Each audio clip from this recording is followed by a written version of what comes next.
Method समझ में आया? करके करने का बोलो। अच्छा, इसी क्वेश्चन को करने का दूसरा मेथड था जो थोड़ा सा कैलकुलेशन कम था। आपसे ये कहा गया है कि Z square by Z minus one is purely real. अच्छा, कोई कॉम्प्लेक्स नंबर अगर प्योरली रियल होता है तो जेड किसके बराबर होता है? इसका मतलब Z square by Z minus one जो है वो Z bar square by Z bar minus one के बराबर होगा। जैसे आप मल्टीप्लाई करोगे तो आएगा Z square Z bar minus Z square is equal to Z bar square Z minus Z bar square. अब आप सबको एक तरफ लाओगे तो आएगा Z square Z bar minus Z bar square Z minus Z square plus Z bar square equal to 0। है ना? यहां से देखो, यहां से और यहां से क्या कॉमन आ रहा है? जेड जेड बार। तो जेड जेड बार आपने किया कॉमन, अंदर बचेगा जेड माइनस जेड बार। अच्छा, यहां से A square minus B square open करोगे तो आएगा जेड माइनस जेड बार और जेड प्लस जेड बार। पूरे से क्या z minus Z bar common आ रहा है देखो, और अंदर बच रहा है z z bar minus Z bar equal to 0। दिखा? अब दो केस पॉसिबल है, या तो जेड जेड बार के बराबर हो मतलब Z is purely real. Purely real मतलब कहाँ लाई कर रहा है? Real axis. या फिर Z z bar minus Z बार 0 क्या एक सर्कल है? कल पढ़ा है ना आपने? ये एक सर्कल है कि नहीं? यानी जेड लाई ऑन सर्कल जिसका सेंटर कितना है? 1। अरे, जेड बार का coefficient with a minus sign और उसकी रेडियस कितनी है? रूट अंडर 1 माइनस 0 मतलब 1। यानी ये एक सर्कल है, z minus one equal to 1। बोलो भाई, इसका मतलब या तो जेड एक सर्कल पे है, हाँ या ना, और या फिर प्योरली रियल है। यही तो प्रूफ करना था। अच्छा, इस सर्कल पे 0 0 लाई कर रहा है कि नहीं? जेड इज इक्वल टू 0 इसको सेटिस्फाई कर रहा है? अरे 0 रख के देख लो ना। 0 minus one equal to 1, 1 equal to 1, तो 0 सेटिस्फाई कर रहा है कि नहीं? यानी ये सर्कल कहाँ से पास कर रहा है? ओरिजिन से। वही प्रूफ करना था। देखो, इसमें भी 0 0 सेटिस्फाई कर रहा है कि नहीं? कर रहा है ना। 1 square plus 0 square equal to 1। मतलब ये भी सर्कल कहाँ से पास कर रहा है? दोनों मेथड से आप कैसे भी कर सकते हो। समझ में आया कि नहीं? मोस्ट प्रॉब्ली आपने पहले मेथड को यूज किया होगा ऐसा मुझे लगता है। सेकंड कर दिया? गुड। सेकंड किया तो वेल एंड गुड है। करना एक्चुअल में सेकंड मेथड ही है। फर्स्ट क्या है कि बाई लक है कि क्वेश्चन में कैलकुलेशन एडजस्टेबल, जनरली एडजस्टेबल होता है, बट फर्स्ट वाले मेथड में कैलकुलेशन थोड़ा सा है जिसमें आप फंस सकते हैं। सेकंड में फंसने का स्कोप नहीं। और रिजल्ट एकदम सिंपल है भाई, जेड जेड बार के बराबर है मतलब प्योरली रियल है। और ये एक सर्कल की क्वेश्चन है, ये आपने कल पढ़ी थी। सेंटर और रेडियस आप निकाल ही लेंगे, कोई पॉइंट सर्कल पे है चेक करना है, तो ये तो आपको पता है सर्कल की क्वेश्चन में जेड की जगह वो पॉइंट रखोगे तो सेटिस्फाई करना चाहिए। वो कर ही रहा है, इसका मतलब ओरिजिन से पास कर भी रहा है। समझ में आ गया है क्वेश्चन? गुड। वैसे क्वेश्चन हो जाना चाहिए था। चलिए 6 के बाद अगला डाउट 7 कर लिया। 7 का क्या स्टेटस है? वो भी नहीं कर पाया? बोलो भाई, 7 का क्या स्टेटस है, होगा कि नहीं? नहीं, 7 भी नहीं हुआ।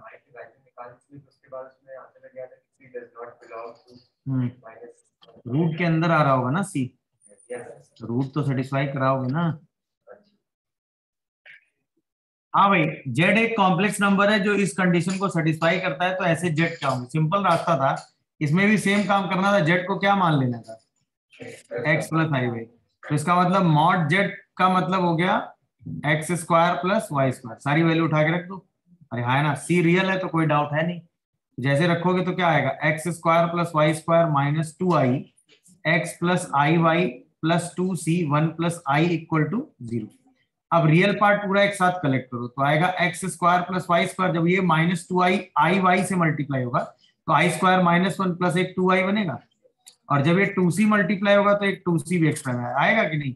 अच्छा, i के साथ क्या आएगा? 2c, और यहां से आएगा माइनस का 2x। दिखा? अब रियल भी 0 इमेजिनरी भी 0, मतलब X square plus Y square plus 2i plus 2c की वैल्यू 0 और C X minus sorry 2c minus 2x भी 0। तो यानी x की वैल्यू सर्टेनली क्या होगी? c। x की वैल्यू c उठा के यहां दो रख, तो Y square plus 2y plus 2c plus C square कितना आ गया? यहां से y निकाल लो, ये तो क्वाड्रेटिक इक्वेशन है। y की वैल्यू कितनी आएगी -2 plus minus root under 4 minus 4 2c plus C square और होल डिवाइडेड बाई कितना आ जाएगा 2। यहां से y की वैल्यू आ जाएगी -1 plus minus root under 1 minus 2c minus सी स्क्वायर आ गया। तो इसका मतलब आंसर ये आया कि जो आपका z है वो है c plus i times of -1 plus minus root under 1 minus 2c minus C square. But ये आंसर छोड़ नहीं सकते क्योंकि रूट डिफाइन होना चाहिए ना। तो इसका मतलब where 1 minus 2c minus C square कैसा होना चाहिए greater than or equal to 0। तो इसको सॉल्व करके सी में इनइक्वलिटी तो आ ही जाएगी। ये तो आसान क्वेश्चन था, ये क्यों नहीं हुआ भाई? ये तो सबसे हो जाना चाहिए था, जेड को एक्स प्लस आई वाई रख के सीधा रियल और इमेजिनरी कंपेयर करने चाहिए, सीधा आंसर लिखना था इसके बाद, ये तो हो जाना चाहिए था। हाँ या ना? और रूट जब तक डिफाइन नहीं होगा तब तक आप ये नहीं कह सकते ना कि प्योरली मतलब रियल आंसर आ रहा है कि नहीं आ रहा है। और आपने जेड को एक्स प्लस आई वाई माना, एक्स प्लस आई वाई रख के एक्स और वाई तो निकालना था क्वेश्चन में, इससे ज्यादा की जरूरत नहीं थी। हो गया 7। बोलो भाई। देखो क्या है, जेड की power p plus q minus z की पावर q माइनस जेड की power q plus 1 equal to 0 लिखा है। तो ये तो आराम से आ जाता है कि ये लिखा है जेड की पावर जेड की power q minus 1 equal to 0। तो या तो आप जेड की power p minus 1 equal to 0 solve करेंगे या फिर आप जेड की पावर q माइनस 1 0 सॉल्व करेंगे। हाँ या ना? अब आपसे क्वेश्चन में कहा गया है कि जो अल्फा है वो इस इक्वेशन का रूट है, अल्फा जो है वो इस इक्वेशन का रूट है। हाँ है ना? तो सिचुएशन ये है कि अल्फा दोनों में से किसी एक ही इक्वेशन का रूट हो सकता है, दोनों इक्वेशन का रूट साइमल्टेनियसली नहीं हो सकता। क्यों? क्योंकि पी और क्यू प्राइम है। पी और क्यू क्या है? प्राइम। और प्राइम नंबर के फैक्टर नहीं होते, है ना? तो दोनों में कभी कोई कॉमन फैक्टर नहीं आएगा। जैसे ये है जेड स्क्वायर माइनस 1 और ये है जेड क्यूब माइनस 1, समझ रहे हो? और अल्फा जो रूट है वो कॉम्प्लेक्स नंबर है, वो रियल रूट नहीं है, ध्यान रखिएगा। अल्फा जो रूट है वो रियल रूट नहीं है, तो दोनों में कॉमन फैक्टर कभी नहीं आएगा। समझ रहे हो कि नहीं? इसीलिए क्योंकि पी और क्यू कैसे हैं? प्राइम। तो अल्फा या तो इस इक्वेशन का रूट होगा या अल्फा इस इक्वेशन का। अल्फा दोनों इक्वेशन का साइमल्टेनियस रूट नहीं हो सकता because P and Q R prime numbers. और प्राइम नंबर होने की वजह से कोई भी फैक्टर कॉमन नहीं आएगा। समझ गए कि नहीं? इसीलिए क्वेश्चन में कहा गया है कि alpha is either root of Z की power p minus 1 equal to 0 और जेड की power q minus 1 equal to 0, but not both because p and q are primes. समझ गए कि नहीं? बाकी तो क्वेश्चन में था ही नहीं। अगर जेड की पावर p माइनस 1 का रूट अल्फा है तो जीपी 1 प्लस अल्फा स्क्वायर से लेके कहां तक अल्फा की पावर p माइनस 1 0 होगा। और अगर जेड की power q minus 1 equal to 0 का रूट अल्फा है तो भी जीपी 1 प्लस अल्फा स्क्वायर से लेके कहां तक q माइनस 1 0। याद है जेड की पावर n इक्वल टू 1 के रूट अगर अल्फा है तो n माइनस 1 तक सम 0 होता है, सम ऑफ ऑल द रूट्स। याद आया होगा?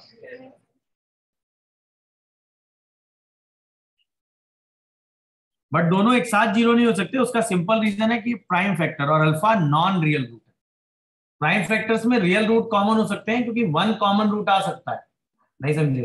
क्योंकि वन रियल रूट कॉमन हो सकता है बट उसके अलावा जितने भी नॉन रियल रूट है वो कभी कॉमन नहीं है।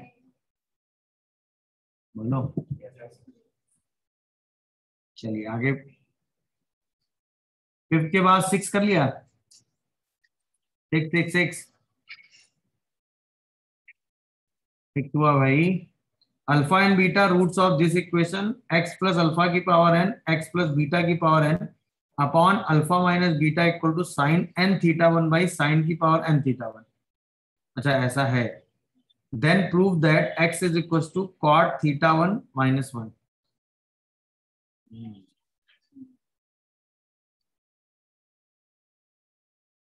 नहीं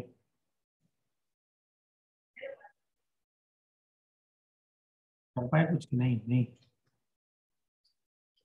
अल्फा और बीटा की वैल्यू निकाली थी किसी ने? क्या आई थी? वही उठा के रखनी थी, वहां तक पहुंच गया फिर क्या नहीं कर पाए।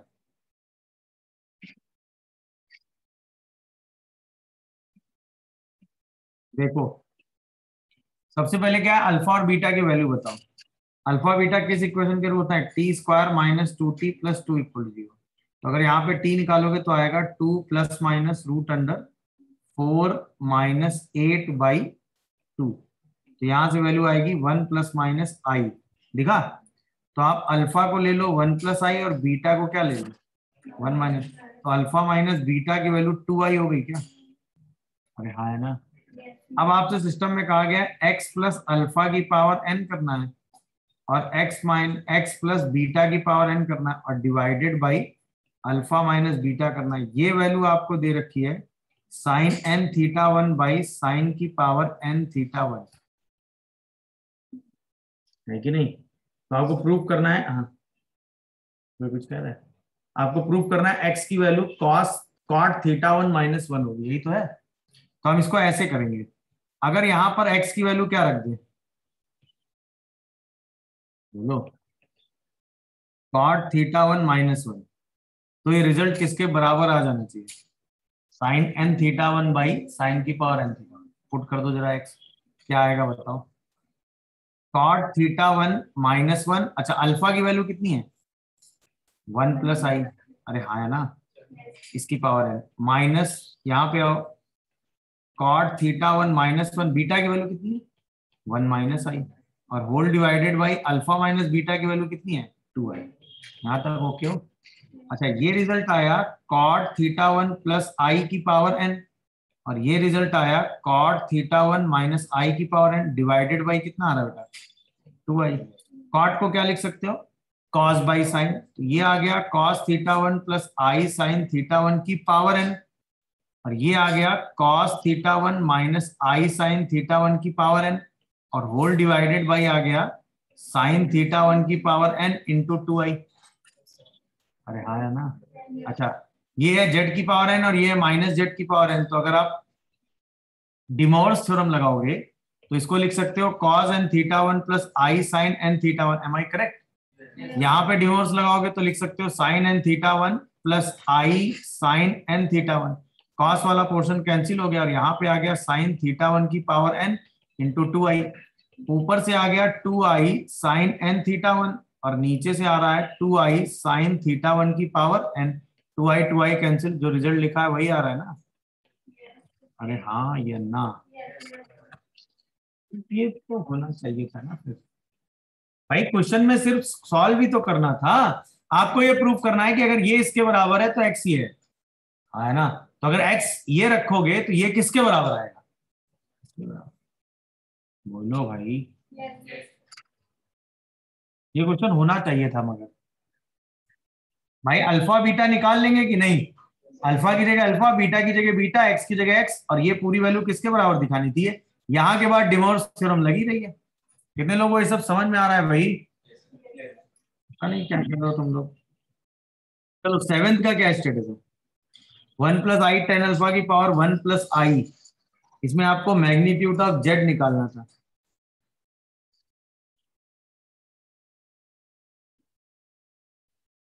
इसमें आपको मैग्नीट्यूड ऑफ जेड निकालना था। क्या हुआ? नहीं? बताओ भाई, ऐसे कैसे मदद की जाएगी तुम लोगों की? चलो एक बहुत इंटरेस्टिंग जो सवाल है, जो जेई मेन एडवांस में एक बार पूछा गया, अच्छा सवाल है, पहले वो कर लो। अगर जेड आई की पावर आई है, ठीक है, तो बताओ व्हाट इज नॉट जेड?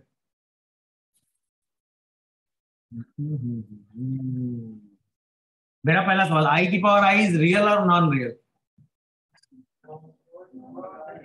आई की पावर आई इज रियल। आई की power I is a real number. हाँ देखो आई को क्या लिखते हो? ई की power I pi by two. Am I correct और नॉट? आई को ई की power I pi by two लिखते हो। आई की पावर आई का मतलब हो गया ई की power I pi by two की पावर आई। ई की पावर ई की power I square pi by two, I square is E की power minus pi by two, E की power minus pi by two मतलब 1 upon ई की power, that is real. समझ में आया कि नहीं? तो आई की पावर आई कैसा कॉम्प्लेक्स नंबर है? तो मॉड जेड कितना हो गया? 1 अपॉन ई की पावर पाई बाई टू। नहीं आया समझ में? मतलब अगर हमें किसी कॉम्प्लेक्स नंबर की पावर में ही कोई कॉम्प्लेक्स नंबर लिखना है ना, मतलब पावर में आई है, तो सबसे पहले जैसे अब इसको ऐसे समझो, अगर हमें कैलकुलेट करना है जेड की पावर आई, अगर हमें क्या कैलकुलेट करना है जेड की पावर आई, तो हम सबसे पहले जेड को क्या लिखेंगे? आर इंटू ई की पावर आई थीटा। बोलो, जेड को लिखेंगे ना आर इंटू ई की पावर, और उसकी पावर क्या करोगे? तो यहां से आएगा आर की पावर आई और ई की पावर माइनस, फिर इसको आगे प्रोसीड कर लेंगे। नहीं समझे?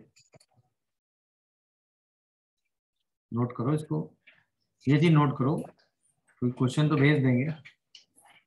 तो आई की पावर आई क्या होता है? Purely real. आई की power I is purely real.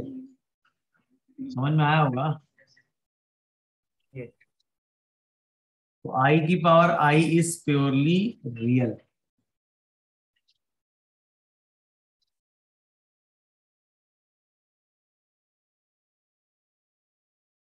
अब क्वेश्चन ये वाला अटेंड करो,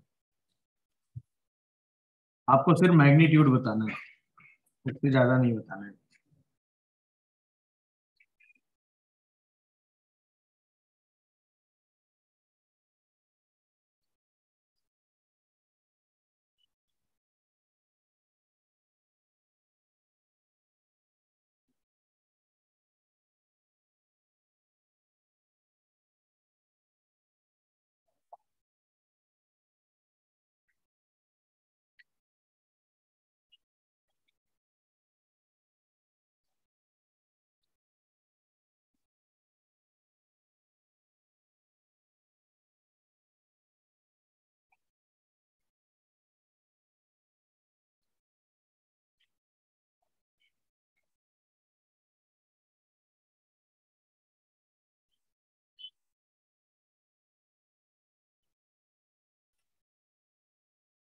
देखो जेड को सबसे पहले क्या करो, 1 प्लस आई टेन अल्फा अलग कर दो, और 1 प्लस आई टेन अल्फा की पावर आई अलग कर दो। ये दिखा? बोलो भाई। अच्छा इसका तो लोड है नहीं, जब मॉड लेना चाहेंगे तब मॉड इसका निकाल ही लेंगे। बोलो भाई।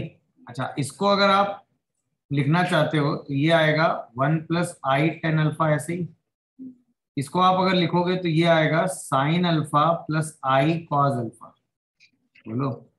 और डिवाइडेड बाई, नहीं नहीं नहीं, cos alpha plus I, cos alpha plus I. Cos alpha plus I sine alpha की पावर आई, और यहां से आएगा कॉस अल्फा की पावर आई। बोलो, यहां तक कोई कंफ्यूजन? गुड। अब ये लिखा हुआ है 1 प्लस आई tan alpha upon cos alpha की पावर आई, और ये लिखा हुआ ई की पावर आई अल्फा और उसकी पावर आई। समझ रहे होगे? तो ये क्या बन गया? 1 प्लस 1 प्लस आई टेन अल्फा और ई की पावर माइनस अल्फा और whole divided by cos alpha की पावर आई। यहां तक पहुंच गए? अच्छा आप सोचो, एक्स की पावर ए को ई की power a l n x लिख सकते हो?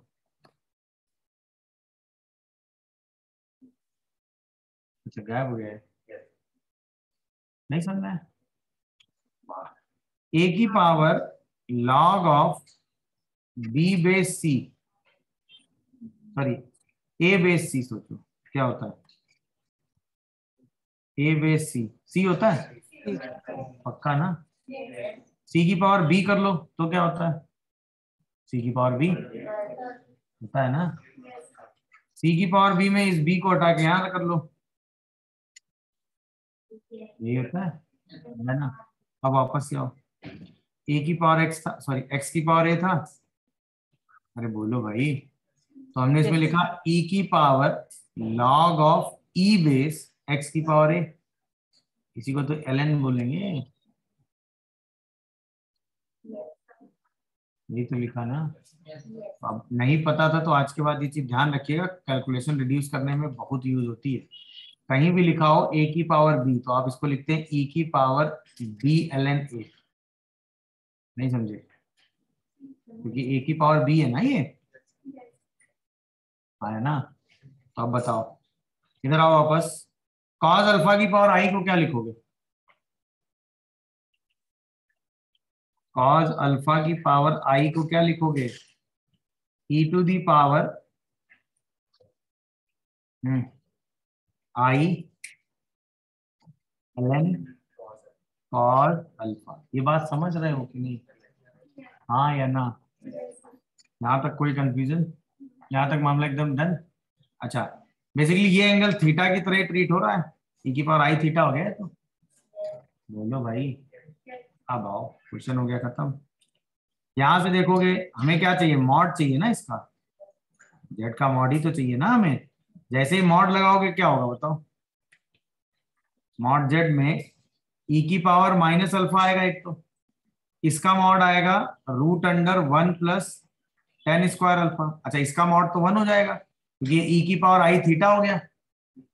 अरे बोलोगे, तो बचा क्या हमारे पास, ये दोनों, इसको क्या लिखोगे, ई की पावर माइनस अल्फा, और ये क्या हो जाएगा, कॉस अल्फा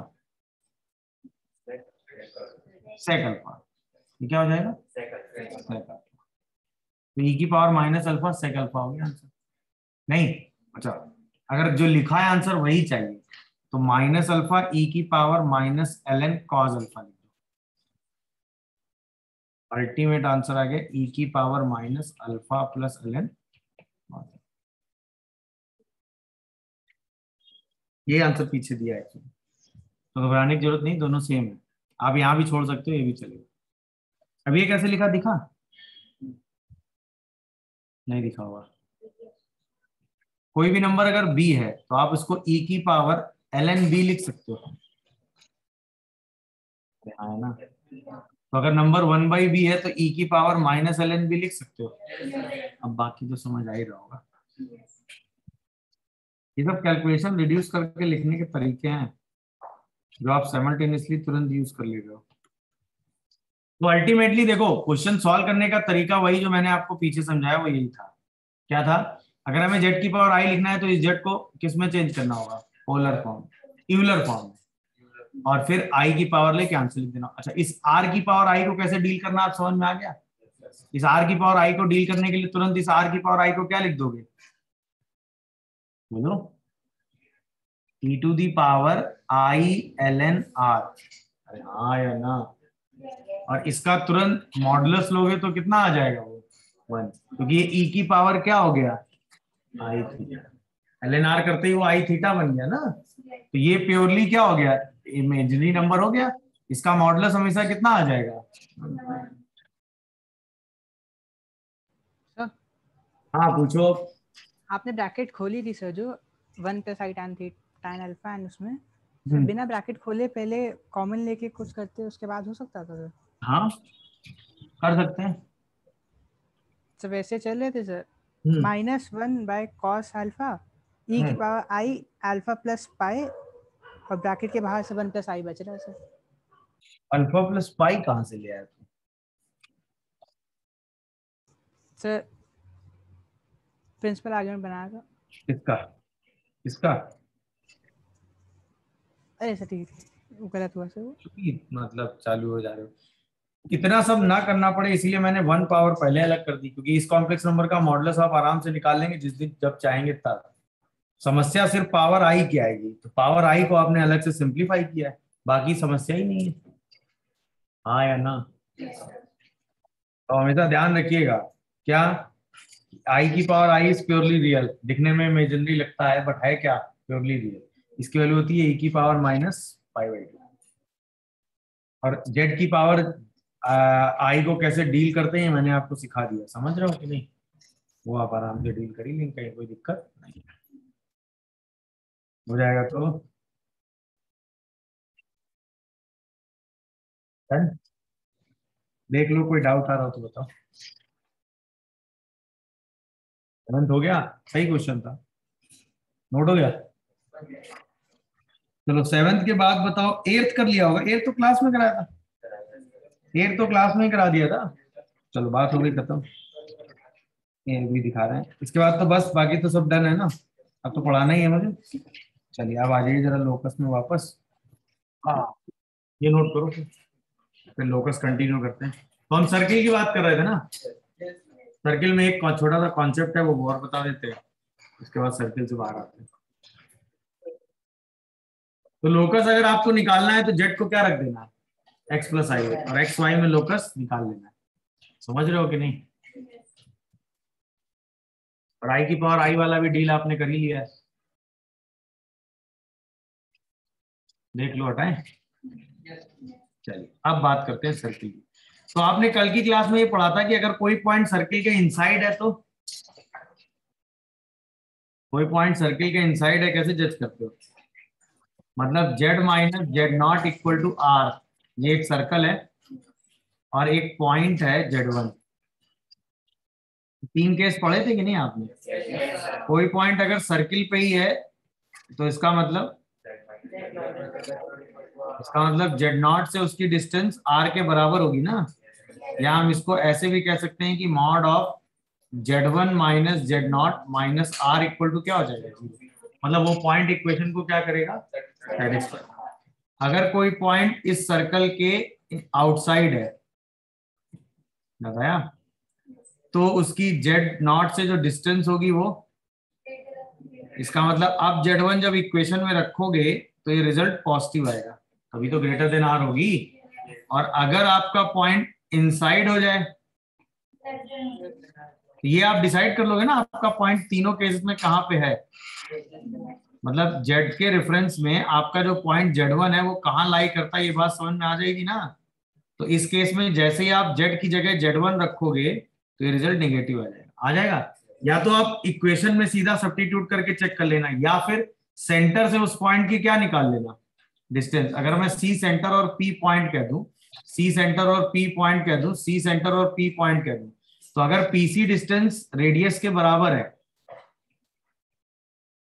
तो आप कहेंगे पॉइंट ऑन द सर्कल है, और अगर PC डिस्टेंस रेडियस से बड़ी है तो पॉइंट आउटसाइड द सर्कल है, और अगर PC डिस्टेंस रेडियस से कम है तो पॉइंट इनसाइड।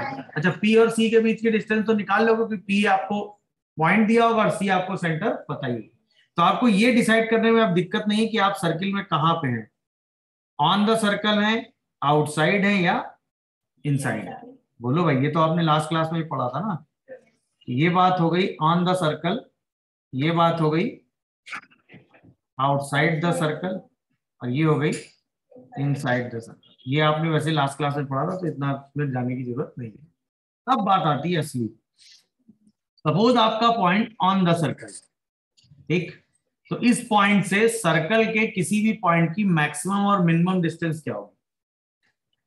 अगर पॉइंट कहाँ है, ऑन द सर्कल है, मतलब Z1 point on the circle है, और Z पॉइंट कहाँ लाई कर रहा है, सर्कल पे, तो Z माइनस Z1 की मैक्स डिस्टेंस कितनी होगी, 2R, और मिन डिस्टेंस कितनी होगी, 0। 0 तब होगी जब पॉइंट ऑन कोइंसाइड कर जाए, और मैक्सिमम तब होगी जब वो डायमीटर के दूसरे एंड पे आ जाए। ये बात कितने लोग समझ पाए, बोलो। यहाँ पे जब पॉइंट आएगा तो ये मैक्स होगा कि नहीं, और जब एक कोइंसाइड कर जाएगा तो क्या बन जाएगा, मिन। ये समझ में आया कि नहीं? चलो आगे बढ़ो। अगर यही सिचुएशन आप यहाँ डील करते, अब ये पॉइंट होता Z1 और सर्किल पे Z चल रहा होता, हाँ है ना। और अब मैं आपसे पूछता उस Z की Z1 से मैक्स और मिन डिस्टेंस क्या होगी। अच्छा, मैक्स डिस्टेंस के लिए आप ये पॉइंट सीधा यहां ले जाओगे, जो पॉइंट कहां से पास कर रहा होगा, इसके सेंटर से, मतलब डायमीटर पे होगा।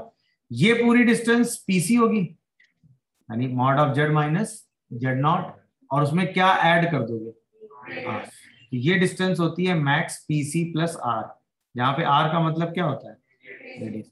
अच्छा, मिनिमम डिस्टेंस जो होती है PC माइनस R। भाई मिनिमम डिस्टेंस यही तो होगी, जब पॉइंट यहाँ होगा, बोलो भाई। तो ये पूरी डिस्टेंस कितनी है, पीसी, उसमें इस बार क्या माइनस कर दे दो, तो मैक्स डिस्टेंस होती है पीसी प्लस आर और मिनिमम डिस्टेंस पीसी माइनस। अच्छा पीसी का मतलब समझते हो ना, पीसी का मतलब पॉइंट से सेंटर के बीच की डिस्टेंस। अरे हाँ या ना। अच्छा अब सोचो अगर पॉइंट कहाँ है, इनसाइड है, इस बार पॉइंट कहाँ है भाई, इनसाइड। सपोज ये रहा Z1 पॉइंट। अब इसी लाइन के अलॉन्ग मिनिमम और मैक्सिमम डिस्टेंस निकालेंगे, डायमीटर के अलॉन्ग ही होगी मिनिमम और मैक्सिमम डिस्टेंस। तो अब ये वाली डिस्टेंस मिनिमम होगी कि नहीं, और ये वाली डिस्टेंस मैक्सिमम होगी कि नहीं, तो अभी भी मैक्सिमम डिस्टेंस सेम आएगी, पीसी प्लस आर। अरे ये डिस्टेंस होगी कितनी, पीसी, और ये कितनी होगी, आर। तो मैक्स डिस्टेंस अभी भी सेम आएगी, कितनी, आर प्लस पीसी। अच्छा मिन डिस्टेंस कितनी होगी, आर माइनस पीसी। क्यों, क्योंकि ये पूरी डिस्टेंस कितनी होगी, आर, और उसमें क्या माइनस कर दोगे, नहीं समझे। जहां पे पीसी का मतलब अभी भी सेम होगा, जेड नॉट से पॉइंट के बीच की डिस्टेंस।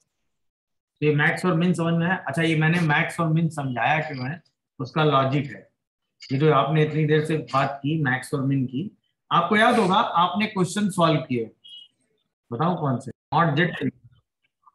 मॉड जेड की मैक्स और मिन वैल्यू चाहिए, तो यानी जेड की डिस्टेंस 0 से चाहिए। ये बात समझ में आई, जेड की डिस्टेंस कहां से चाहिए। अच्छा जेड पॉइंट क्या है, जेड पॉइंट एक सर्किल की सरकमफ्रेंस या उसके अंदर लाई करता है, जिसका सेंटर कितना है, भाई जेड को पहले लिखोगे ना, 2 माइनस आई का मॉड लेस देन 2, तो सर्किल का सेंटर आया 2 माइनस आई और रेडियस कितनी आ रही है 2। इस सर्किल की सरकमफ्रेंस पे जेड है या इनसाइड कहीं जेड है, हाँ है ना। अब सोचो हमें इस जो सरकमफ्रेंस और इनसाइड पे जेड है उसकी ओरिजिन से डिस्टेंस मैक्सिमम और मिनिमम निकालनी है। तो अगर हम ये जज करें कि इस सर्किल के रेफरेंस में ओरिजिन कहाँ है, अगर ओरिजिन बाहर है तो मैक्सिमम डिस्टेंस होगी this minus radius, sorry this plus radius, और मिनिमम डिस्टेंस होगी पीसी माइनस आर।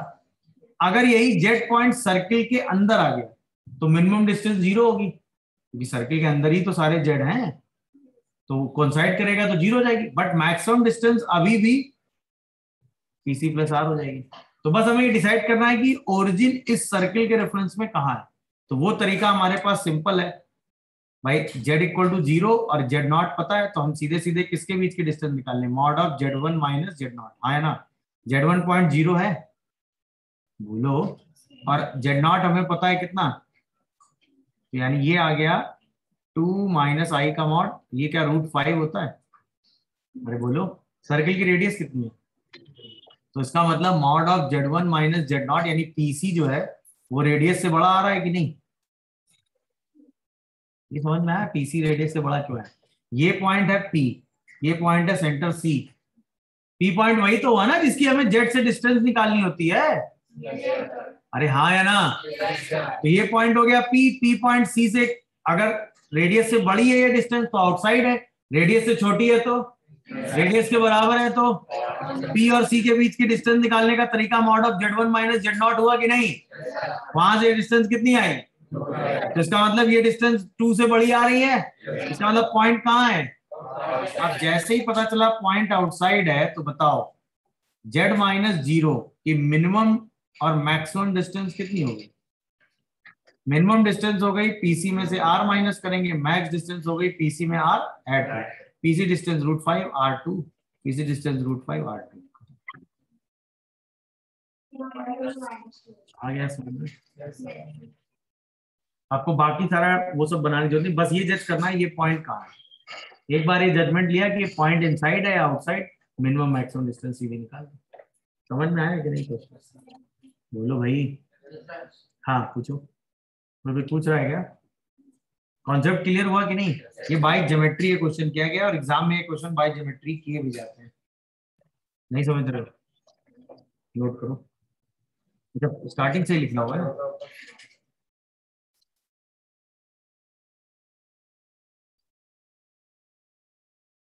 अब तुरंत एक सर्किल रफली तो बना ही दोगे ना, z माइनस कॉमन करोगे तो 2 माइनस आई, यही तो आ रहा होगा, सेंटर मिल गया 2 माइनस आई, रेडियस आ गई 2, तो ये हो गया जेड नॉट। जेड वन आपको क्वेश्चन में मैंने दे ही दिया है 1 प्लस आई। अब बाकी चीजें आप करिए। Mod of Z one minus z not निकालते हैं और उसको आर से कंपेयर कर लेते हैं। अगर वो आर से बड़ा आया तो पॉइंट आउटसाइड है, तो maximum PC plus r, minimum PC minus r. अगर वो इनसाइड आ गया तो r minus PC, r plus PC, और अगर वो ऑन द सर्कल आ गया तो 2r एंड 0। तो डिसाइड कर लो क्या है, क्या है भाई, इनसाइड है आउटसाइड?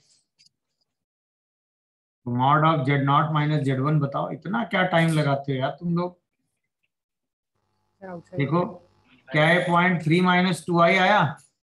3 माइनस 2i का मॉडुलस निकालोगे तो 9 और 4 17, नहीं 13 आ रहा है। रूट 13 2 से बड़ा होगा कि नहीं? तो इसका मतलब पॉइंट कहाँ है? एक बार ये डिसाइड हुआ पॉइंट आउटसाइड है, तब तो क्वेश्चन खत्म हो गया ना। इसकी मैक्स वैल्यू कितनी हो गई? रूट 13 प्लस 2, और मिन वैल्यू कितनी हो गई? Root 13 minus 2, PC plus r, PC minus r. इसीलिए क्वेश्चन ज्योमेट्री से करना आसान पड़ जाता है ना, क्योंकि इसमें आपको सिर्फ पॉइंट डिसाइड करना है, पॉइंट की लोकेशन डिसाइड करनी है। एक बार लोकेशन डिसाइड हुई, इसके बाद सीधा आंसर लिखना। हाँ या ना? और पॉइंट आप z one minus z two करके डिसाइड कर ही लेंगे, कर लेंगे कि नहीं बताओ भाई? बस उसके बाद तो क्वेश्चन में दम ही नहीं, सीधा सिंपलीफाई आंसर। बोलो, इससे ज्यादा की इसमें जरूरत है नहीं। बोलिए, यहाँ तक कोई कंफ्यूजन है, डाउट हो तो बताओ। डन हो गया भाई, हटाएं इसको। चलिए, नोट कर रहे हो?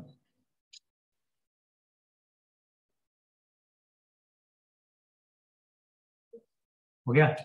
चलिए, अब आपने पढ़ा था आर्गन प्लेन पे कोई भी पॉइंट अगर जेड है तो एक्स कॉमा वाई एक पॉइंट रिप्रेजेंट करता है, हाँ है ना? उसकी ओरिजिन से डिस्टेंस होती है root under x square plus Y square, that is distance formula. और उसका आर्ग्यूमेंट होता है थीटा। तो इसी जेड को आप आर इंटू ई की पावर आई थीटा भी लिख देते हैं, जहाँ पे आर का मतलब मॉड जेड और थीटा का मतलब आर्ग्यूमेंट ऑफ जेड। इसको पोलर रोलर फॉर्म में चेंज करके लिख देते हैं, हाँ है ना? ये तो जेड के बारे में ये इंफॉर्मेशन तो ओके ही होगी। अब ध्यान से देखिए, अगर मैं आपसे कहूं that is z one minus z two का मॉड, तो आपने इसको मुझको बोल के बताया था क्या होता है? That is distance between z one and z two. बोलो, ध्यान रखना है बात। जेड वन एक पॉइंट होगा, जेड टू एक पॉइंट होगा, डिस्टेंस फॉर्मूला सीधा लगा देंगे, हाँ या ना? गुड। अब आता है सेक्शन फॉर्मूला। अगर एक पॉइंट जेड वन है और एक पॉइंट जेड टू है, और उसको एक point z m is to n के रेशियो में डिवाइड करता है इंटरनली, तो जो जेड पॉइंट होगा वो होगा m into z two n into z one by m plus n. अगर ये डिवीजन कैसा होगा? इंटरनली। कैसा हुआ भाई? इंटरनली। अगर यही डिवीजन एक्सटर्नली हुआ, तो एक्सटर्नली में सिंपल सी बात है, जो पॉइंट जेड होगा ये जेड वन और जेड टू को मिलाने वाली लाइन के बाहर कहीं होगा। तब जो ये जेड पॉइंट आएगा, अभी भी ratio m is to n ही मेंटेन होगा। तो एम को आप जेड टू से ही मल्टीप्लाई करोगे, एन को जेड वन से ही, बट आप बीच में कौन सा साइन लगा दोगे? समझ रहे हो? याद है मैंने मिड पॉइंट डायरेक्ट लिख दिया था उस दिन। अगर ये जेड वन है और ये जेड टू है, तो इसका मिड पॉइंट मतलब रेशियो 1:1। तो मिड पॉइंट कितना हुआ? Z one plus Z two by two. बताया मैंने, मिड पॉइंट डायरेक्ट उठा के लिख दिया था, तो वो इसीलिए हो जाता है। समझ रहे हो कि नहीं? हाँ या ना? अब ये सब कहाँ से आया है? वैसे तो स्ट्रेट लाइन में थोड़ा डिटेल में देंगे, पढ़ाएंगे, बट अभी के लिए अगर मैं आप समझना चाह रहे हो तो मैं समझा देता हूँ। जैसे मान लो पहला कॉम्प्लेक्स नंबर आपने लिया, अच्छा अगर ये complex number x comma y होता है, तो ये डिस्टेंस एक्स होती है और ये डिस्टेंस, ये तो पता होगा ना, रियल पार्ट और इमेजिनरी पार्ट। अब सोचो, अगर पहला कॉम्प्लेक्स नंबर आपने मुझे बताया x one comma y one, तो इसका मतलब ये डिस्टेंस वाई वन और ये डिस्टेंस एक्स वन। दूसरा कॉम्प्लेक्स नंबर आपने कहा x two comma y two है, तो इसका मतलब ये डिस्टेंस एक्स टू और ये डिस्टेंस, ध्यान रखिएगा ये सब बात, समझ रहे हो? अब सोचो, ये डिस्टेंस यहाँ ज्वाइन करो, यहाँ पर आपने एक पॉइंट ले रखा है जेड, जिसको हम कहते हैं एक्स कॉमा वाई, जो इसको किस रेशियो में डिवाइड कर रहा है? एम इज टू एन, हाँ है ना? तो इसका मतलब ये डिस्टेंस अब कितनी है? x और ये डिस्टेंस अब कितनी है y। ओके हो यहां तक। अब अगर मैं एक ट्रायंगल कंस्ट्रक्ट करूं, ये ये ये और एक ट्रायंगल कंस्ट्रक्ट करूं, ये दोनों सिमिलर होंगे? बोलो। अच्छा पॉइंट भी मैं डाल देता हूं, that is A, that is B and that point is C. ये वाला पॉइंट मैं डी मान लेता हूं और ये वाला पॉइंट क्या कहता हूं, ई। दिखा? तो बताओ कौन से दो ट्रायंगल सिमिलर है? ट्रायंगल ए डी सी ये सिमिलर है किसके? ट्रायंगल ए ई बी के। अगर ये ट्रायंगल सिमिलर होंगे तो साइड का रेशियो, इसका मतलब A D by A E, A D by A E, ये वही होगा जो ए सी बाई ए बी होगा। अच्छा A C by A B M upon M plus N होगा कि नहीं? क्योंकि ये एम इज टू एन है ना, तो ये m upon M plus N होगा। ये बात समझ में आती है कि नहीं? भाई अगर ये रेशियो 2:1 है ना, तो ये वाली लेंथ अगर टोटल एल है तो ये वाली लेंथ 12/3 आती है और ये वाली लेंथ l/3। ये पता है कि नहीं? तो अगर रेशियो में इस लेंथ और इस लेंथ का पूछूंगा तो 2/3 होगा कि नहीं होगा? तो वही रेशियो m/m+1 होगा कि नहीं? अब आओ, व्हाट इज एडी? एडी मतलब ये वाली डिस्टेंस, ये पूरी डिस्टेंस कितनी है x, और ये डिस्टेंस कितनी है x1, तो ये कितनी बची? x minus x1। Very good. ये पूरी डिस्टेंस कितनी है x2, और ये कितनी है? तो ये कितनी बची? That is x2 minus x1। और ये दिया कितना है? m/m+n। एम आई करेक्ट और नॉट? तो इसका मतलब x times of m plus n minus x1m minus x1n equal to mx2 minus nx2। nx2 कर दिया, nx1 दोनों में m मल्टीप्लाई हुआ ना, mx1 कैंसिल, यहां से x की value mx2 plus nx1 by m plus n आ गई कि नहीं आ गई? अरे बोलो। अच्छा सेम एज आप इस साइड और इस साइड का रेशियो लिखोगे और वो भी m/m+n के बराबर होगा। ये वाली जो लेंथ होगी वो होगी y माइनस y1 और ये वाली लेंथ होगी y2 माइनस y1, है ना? तो x1 y1 की जगह वही y1 x1 आ जाएगा सब कुछ, मतलब यहाँ आ जाएगा y2 और यहाँ आ जाएगा y1। अरे बोलो भाई, और यहाँ आ जाएगा y। तो सेम एज y की वैल्यू कितनी निकालोगे? my2 plus ny1 by m plus n। अब बताओ, z का मतलब था x प्लस iy, है ना? तो z की जगह आएगा mx2 plus nx1 by m plus n plus i times of my2 plus ny1 by m plus n। यहां से जैसे m कॉमन करोगे तो आएगा x2 प्लस iy2 और n कॉमन करोगे तो आएगा x1 प्लस iy1 और होल डिवाइडेड बाई क्या आएगा? m plus n। यानी z की वैल्यू क्या आएगी? m into z2 n into z1 by. समझ में? ये आएगा जब डिवीजन कैसा होगा? इंटरनल। एक्सटर्नल में सिर्फ ये फर्क आता है, ये जो रेशियो जब पॉइंट यहां आ जाएगा तो ये वाली लेंथ m होगी और ये वाली लेंथ n होगी, तो जो रेशियो आएगा वो basically m upon m minus n आएगा, है ना? तो जो क्रॉस मल्टीप्लाई करोगे उससे बीच में क्या आ जाता है? बस ये फर्क। और मैं इस प्रूफ को मैं भेज दूंगा, आप ये फॉर्मूला सिर्फ इतना लिखो, प्रूफ के लिए जगह छोड़ देना, मैं भेज दूंगा फॉर्मूला। अब याद रखने की टेक्निक देख लो क्या है। ये रेशियो m/n है, m को इससे मल्टीप्लाई करना और n को, अगर ये रेशियो सपोज 3:2 होता तो 3z2 और 2, समझ गए? अगर ये रेशियो 3:2 एक्सटर्नल भी है तो भी 3z2 माइनस 2z। बात समझ रहे हो कि नहीं? हाँ है ना? मिड पॉइंट मतलब z1 प्लस z2 बाई 2।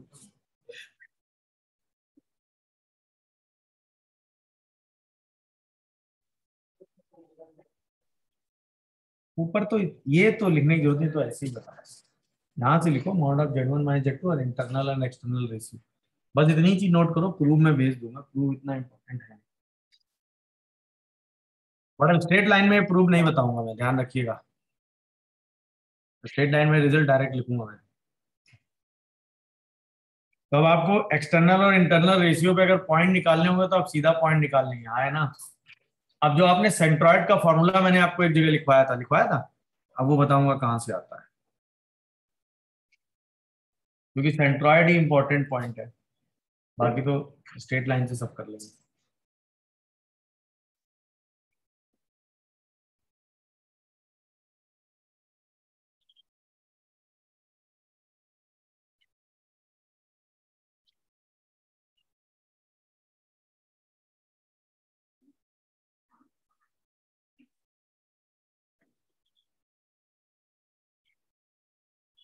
बात करते हैं, जैसे आपने एक ट्रायंगल बनाया, तो ट्रायंगल का वर्टेक्स है Z1, Z2 और Z3।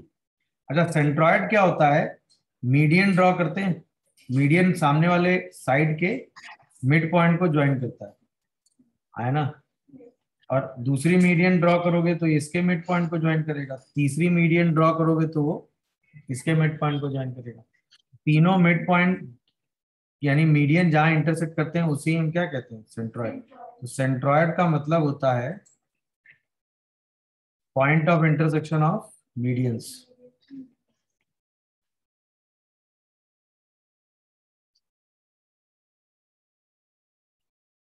सेंट्रॉइड का मतलब होता है point of intersection of median. अच्छा, मीडियन कैसे बनती है, जब सामने वाली साइड को मिड पॉइंट से ज्वाइन करो।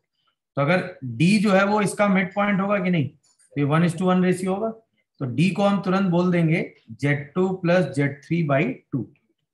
अच्छा, जो सेंट्रॉइड होता है वो किसी भी मीडियन को किस रेशियो में डिवाइड करता है, 2:1। तो अब सोचो, ये हो गया ए जिसे हमने Z1 का, ये हो गया डी जिसे हमने Z2 प्लस Z3/2 का, और ये हो गया सेंट्रॉइड जो इसको किस रेशियो में डिवाइड कर रहा है, 2:1। तो जी कितना आएगा, 2 into Z1 plus sorry Z2 plus Z3/2 plus 1 into Z1 divided by 2 plus 1। यही जी निकल के आया था, Z1 plus Z2 plus Z3/। तो आप डायरेक्ट लिखते हैं, नहीं आया समझ में। तो किसी भी ट्रायंगल का सेंट्रॉइड क्या होता है, that is Z1 plus Z2 plus Z3/3, और यही डायरेक्ट कोऑर्डिनेट होता है। तो सेंट्रॉइड का मतलब आप डायरेक्ट लिख लेंगे हर बार, नहीं आया समझ में। इक्विलेटरल ट्रायंगल के केस में एक खासियत है कि सारे सेंटर्स क्या होते हैं, सेम, चाहे वो सेंट्रॉइड हो, चाहे सर्कम सेंटर हो, चाहे ऑर्थो सेंटर हो, चाहे इन सेंटर हो।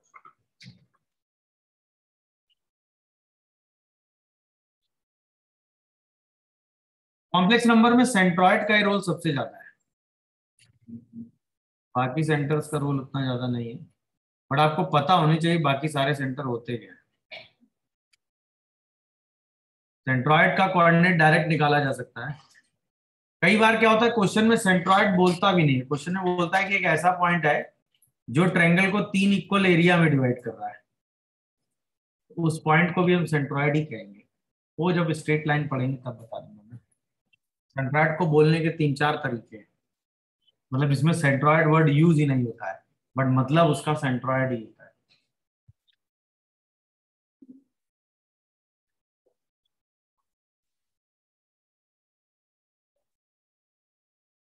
लिख लिया,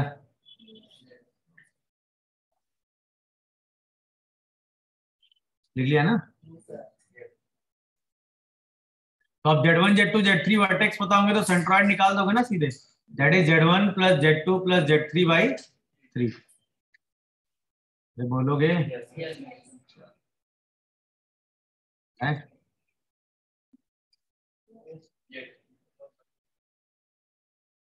देख लो। अच्छा, अगर Z1 Z2 Z3 वर्टेक्स पता हो तो एरिया निकाल लोगे ट्रायंगल का। जी सर। कैसे, अराउंड अगर Z1 Z2 Z3 तीनों वर्टेक्स पता, पहले साइड लेंथ निकालोगे तब आएगा आंसर। साइड लेंथ मत निकालना, वो लेंथी काम है। देखो, Z1 का मतलब हुआ X1 एंड Y1, Z2 का मतलब हुआ X2 एंड Y2, Z3 का मतलब हुआ X3 एंड Y3। वैसे तो स्ट्रेट लाइन में पढ़ाऊंगा इसको।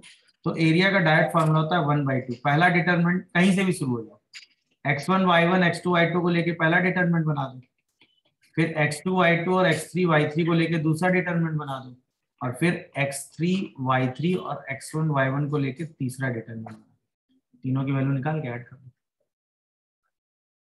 क्या, हाँ तो बस यही लगाना।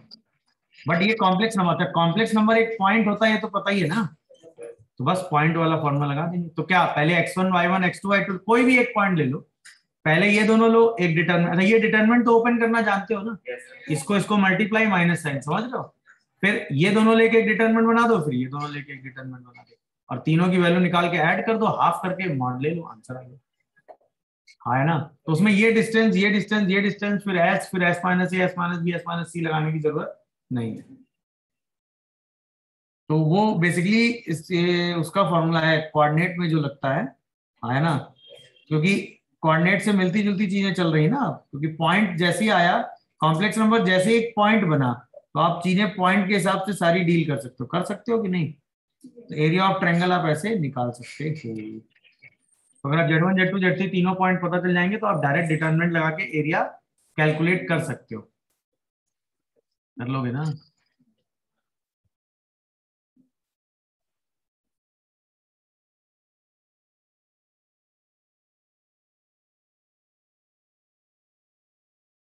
नहीं कर लेंगे भाई सब लोग, बढ़े आगे। अब तीन जो सेंटर की बात थी, जैसे वो सेंटर में बता देता हूँ होते क्या है। जैसे किसी ने मुझसे पूछा भी था, सरकम सेंटर का मतलब क्या होता है। सरकम सेंटर क्या होता है, किसी भी ट्रायंगल में जब आप तीनों साइड्स का परपेंडिकुलर बाइसेक्टर खींचते हो, तीनों साइड का परपेंडिकुलर बाइसेक्टर, मतलब एक ऐसी लाइन जो तीनों साइड को बाइसेक्ट करती है, उसका जो पॉइंट ऑफ इंटरसेक्शन होता है उसे ही हम क्या कहते हैं, सरकम सेंटर ओ, ए बी सी। या दूसरी लैंग्वेज में बोले, सरकम सेंटर एक ऐसे सर्कल का सेंटर होता है जो ट्रायंगल के तीनों वर्टेक्स से पास करता है। दूसरी लैंग्वेज में अगर कहें तो सरकम सेंटर एक ऐसे सर्कल का सेंटर होता है जो ट्रायंगल के तीनों वर्टेक्स से पास करता है, समझ गए। तो ऑब्वियसली अगर ऐसा है तो सरकम सेंटर से तीनों पॉइंट की जो डिस्टेंस होगी वो क्या होगी, सेम होगी, तभी तो ये रेडियस आर बनेगा भाई, बोलो। तो इसका मतलब सरकम सेंटर क्या हो गया, point of intersection of, point of intersection of perpendicular bisector, perpendicular bisector of sides of triangle, ठीक। या इसी को कह दें circumcentre of circumcircle, centre of circumcircle of triangle, समझ गए कि नहीं। तो यानी कि O A equal to O B equal to O C, बस अभी के लिए इतनी इंफॉर्मेशन काफी है।